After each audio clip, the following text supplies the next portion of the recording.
பேன்ன்றது கிடைப்பதற்கான வாய்ப்பு உண்டு. உங்களோட எஃபர்ட்ஸ்க்கான பலனும் உங்களுக்கு கிடைப்பதற்கான வாய்ப்பு உண்டு. இது கூட கோர்ட் கேசஸ்ன்றது இருப்பதற்கான வாய்ப்பு உண்டு. லவ் வர்றதுக்கான வாய்ப்பு உண்டு. அதுவும் உங்களுக்கு 5ல வேற குரு இருக்காரு இல்லையா, உங்க எங்கர் சிப்லிங்ஸ் தானாவே போய் ஏதாச்சும் ஒரு பிரச்சனத்துல மாற்றுறதுக்கான வாய்ப்பு. தயவு செஞ்சு வந்து லேண்ட் அடமானம் வச்சுட்டு எதுவுமே வந்து காசு நீங்க வாங்காதீங்க.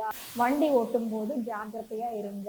இப்போ மகர ராசிக்காரங்களுக்கு இந்த மாதம் எந்த மாதிரியான பலன்கள் இருக்க போகுதுன்னு சொல்லிட்டு நம்ம பார்ப்போம்.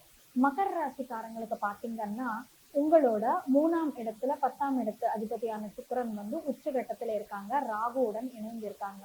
இந்த டைம் பீரியட்ல நீங்க உங்க ப்ரொஃபஷனுக்காக நிறைய எஃபர்ட்ஸ்ன்றது போடுறதா எனக்கு தெரியுது. அப்படியே 5ஆம் வீட்டு அதிபதியும் உங்களுக்கு சுக்கிரன் தான். ஸோ அவர் ராகுவுடன் இணைந்து இருக்கிறதுனால முக்கியமா மகர ராசிக்காரங்கள்ல வந்து கலைத்துறையில ஒர்க் பண்ணிட்டு இருக்கிறவங்களுக்கு வந்து இது ரொம்ப நல்ல டைம் பீரியட்னு சொல்லிட்டு சொல்லலாம். உங்களுக்கு ஃபேஷியல் பெயின்ன்றது கிடைப்பதற்கான வாய்ப்பு உண்டு. இப்போ உங்களுக்கு 10ஆம் இடத்து அதிபதி 3ல இருக்கிறதுனால நல்ல எஃபர்ட்ஸ்ன்றது நல்ல எஃபர்ட்ஸ் போட வேண்டி இருக்கும். இப்போ ஒருத்தங்க வந்து 1 மணி நேரம் உழைச்சா நீங்க வந்து 4 மணி நேரம் 5 மணி நேரம் உழைக்க வேண்டி இருக்கும். ஆனா ராகுவுடன் இணைந்து இருக்கிறதுனால இங்க என்ன நடக்குது, உச்சகட்டமா இருக்கிறதுனால என்ன நடக்குதுன்னு பாத்தீங்கன்னா உங்களோட எஃபர்ட்ஸ்க்கான பலனும் உங்களுக்கு கிடைப்பதற்கான வாய்ப்பு உண்டு. இப்போ ஒருத்தங்க 1 மணி நேரம் உழைச்சா அந்த 1 மணி நேரத்துக்கான பலன் தான் அவருக்கு கிடைக்கும். நீங்க 5 மணி நேரம் உழைச்சாலும் அந்த 5 மணி நேரத்துக்கான பலன்ன்றது கிடைக்கும். இங்க என்னன்னா உங்களுக்கு உங்களோட எஃபர்ட்ஸ்ன்றது வீணா போகாம இருக்காது, வீணா போகாது. உங்களோட எஃபர்ட்ஸ்ன்றது தானாவே பலனா அது திரும்பி வரும்னு சொல்லிட்டு சொல்லலாம். அப்படியே 9th ஹவுஸ் லார்டான புதனும் உங்களுக்கு வந்து 3ஆம் வீட்டுல இருக்காங்க. இந்த டைம் பீரியட்ல மோஸ்ட்லி லாங் டிஸ்டன்ஸ் ஜெர்னிஸ்ன்றது பண்றதுக்கான வாய்ப்பு உண்டுன்னு சொல்லிட்டு சொல்லலாம். ஃபார் சப்போஸ் ஒரு சிலருக்கு என்னன்னா ஒரு லாங் டிஸ்டன்ஸ் ஜெர்னில ஷார்ட் டிஸ்டன்ஸ் ஜெர்னின்றது நடக்கிறதுக்கு வாய்ப்பு உண்டு. எதுக்குன்னா 3ஆம் வீடன் பாத்தீங்கன்னா ஷார்ட் டிஸ்டன்ஸ் ஜெர்னிஸ், 9ஆம் வீடன் பாத்தீங்கன்னா long distance journeys. For suppose ஒரு சிலர் வந்து என்னன்னா ஃபாரின் போயிருக்கீங்க, இல்லாட்டி வந்து ஒரு காசி மாதிரி ஒரு வடநாட்டுக்கு போயிருக்கீங்கன்னு வச்சுக்கோங்க. காசி போறதுன்றது ஒரு லாங் டிஸ்டன்ஸ் ஜெர்னி. ஸோ காசியை சுத்தி இருக்கிற ஒரு சில திருக்கோயில் இருக்குது இல்லையா, ஸோ அந்த திருக்கோயிலுக்கு வந்து நீங்க அது ஒரு ஷார்ட்டர் டிஸ்டன்ஸ்ல அங்க அடுத்த இருக்கிற ஊருக்கு போனா அது ஷார்ட் டிஸ்டன்ஸ் ஜெர்னி. ஸோ அதனால ஒரு லாங் டிஸ்டன்ஸ் ஜெர்னி பண்ணிட்டு அதை சுத்தி ஒரு சில ஷார்ட் டிஸ்டன்ஸ் ஜெர்னிஸ்ன்றது பண்றதா தெரியுது உங்க சார்ட்ல இந்த டைம் பீரியட்ல. அப்படியே பாத்தீங்கன்னா உங்களுக்கு 10ஆம் வீட்டு அதிபதி 6ஆம் வீட்டு அதிபதி 2 பேருமே இணைந்து 3ல இருக்கிறதுனால கொஞ்சம் நீங்க ஒர்க் பண்ற பிளேஸ்ல வந்து உங்களுக்கு கொலீக்ஸ் கூட ஒரு சில மிஸ் அண்டர்ஸ்டாண்டிங்ஸ்ன்றது வர்றதுக்கு வாய்ப்பு உண்டு. அப்படியே 6ஆம் வீட்டு அதிபதி வந்து உங்களுக்கு 3ஆம் வீட்டுல இருக்கிறதுனால உங்களோட யங்கர் சிப்லிங்ஸ் கூட உங்களுக்கு இந்த டைம் பீரியட்ல ஒத்து வராது. சில பேருக்கு வந்து யங்கர் சிப்லிங்ஸ் கூட கோர்ட் கேசஸ்ன்றது இருப்பதற்கான வாய்ப்பு உண்டுன்னு சொல்லிட்டு சொல்லலாம். அப்படியே 5ஆம் வீட்டு அதிபதியான சுக்கிரன் வந்து ராகுவுடன் இணைந்து 3ஆம் வீட்டுல இருக்கிறதுனால உங்களுக்கு என்னன்னா இந்த டைம் பீரியட்ல லவ் ரிலேஷன்ஷிப்ஸ்ன்றது ஏற்படுறதுக்கான வாய்ப்பு உண்டு. சில பேருக்கு வந்து வேற ஜாதிக்காரங்க வேற கல்ச்சருக்கு சேர்ந்தவங்க கூட என்னன்னா லவ் ஏற்படுறதுக்கு வாய்ப்பு உண்டு. எதுக்குன்னா 5ஆம் வீடன் பாத்தீங்கன்னா லவ் அண்ட் ரொமான்ஸ்க்கு சம்பந்தப்பட்ட ஹவுஸ். அப்படியே ராகு பாத்தீங்கன்னா உங்களுக்கு இதுக்கு சம்பந்தப்பட்ட கிரகம், வேற நாட்டு வடநாட்டுக்கு அப்படியே கல்ச்சர் டிஃபரன்ஸ் ஒரு வழக்கமா நடக்கிற ஒரு விஷயத்தை வந்து எதிர்க்கிறவர் தான் ராகு.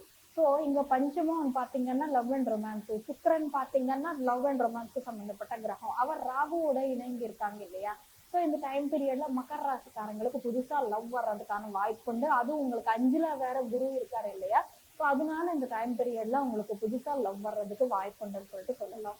அப்படியே இந்த டைம் பீரியட்ல வந்து உங்களுக்கு 3ஆம் வீட்டுல வந்து 8ஆம் வீட்டு அதிபதியான சூரியன் வந்து உங்களுக்கு 3ஆம் வீட்டுல இருக்காங்க. ஸோ 10ஆம் வீட்டு அதிபதி 8ஆம் வீட்டு அதிபதி 2 பேருமே சேர்ந்து வந்து உங்களுக்கு 3ஆம் வீட்டுல இருக்கிறதுனால இந்த மகர ராசிக்காரங்களுக்கு வந்து உங்களோட ப்ரொஃபஷன்ல நிறைய சேஞ்சஸ், கான்ஸ்டன்ட் சேஞ்சஸ்ன்றது எனக்கு வர்றதா தெரியுது. அப்படியே உங்களோட யங்கர் சிப்லிங்ஸ் மூலமா உங்களுக்கு ஏதாச்சும் ஒரு பிரச்சனைன்றது வாய்ப்புண்டு வர்றதுக்கு வாய்ப்புண்டு. இல்ல உங்க யங்கர் சிப்லிங்ஸ் தானாவே போய் ஏதாச்சும் ஒரு பிரச்சனைத்துல மாற்றுறதுக்கான வாய்ப்பு உண்டுன்னு சொல்லிட்டு நம்ம சொல்லலாம்.